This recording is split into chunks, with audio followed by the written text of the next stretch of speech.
Hi everybody, I'm making this video because I have what's called POTS. It's postural orthostatic tachycardic syndrome. Basically, a brief synopsis of what that is I can't stand up without my heart rate going from 50 to 60 resting to about 130 to 170 standing.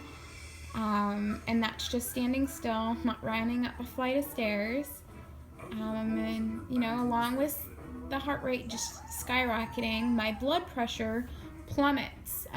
It will go from anywhere from 100 to 114 over 60 to 80, depending on if I'm sitting or standing, or I'm sorry, sitting or laying down. And when I stand, it'll drop to 80 to 90 over 50 to 60. So it's a pretty substantial drop. A lot of times what happens is I'll black out, I'll lose my vision. I have fallen on occasion.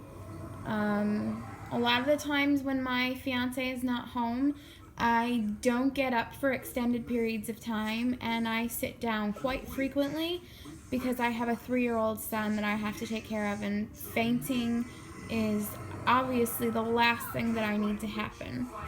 So on the days like today, and actually I'm not gonna lie, we got back to Tennessee from New York about a week and a half ago, and I haven't really left the couch much at all. I think I've showered like 3 or 4 times. It's been a rough couple of days for me.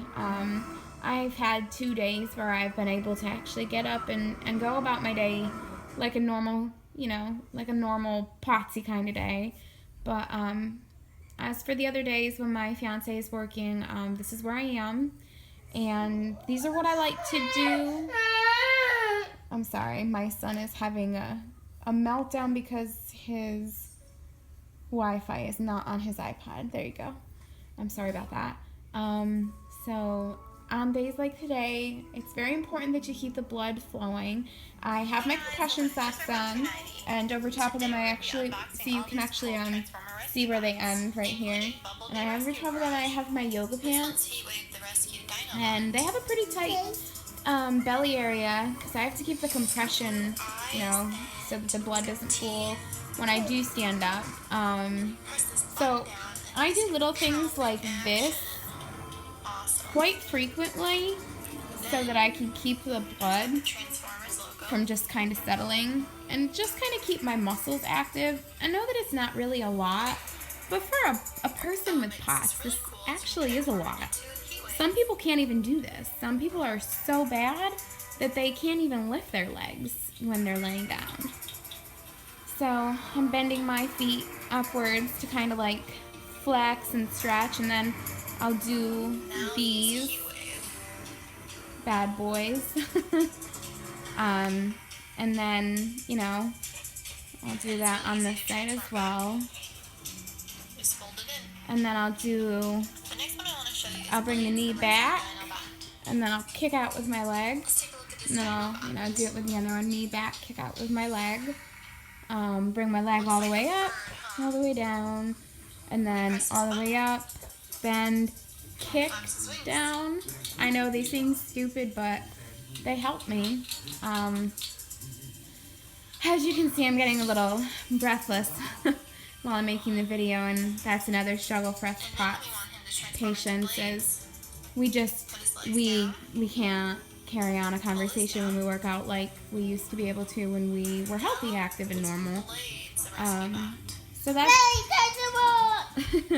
so that's basically what I do. Another thing is I bring my knees up and I do these because it's like stretching and toning the thigh muscle, which is also really important too.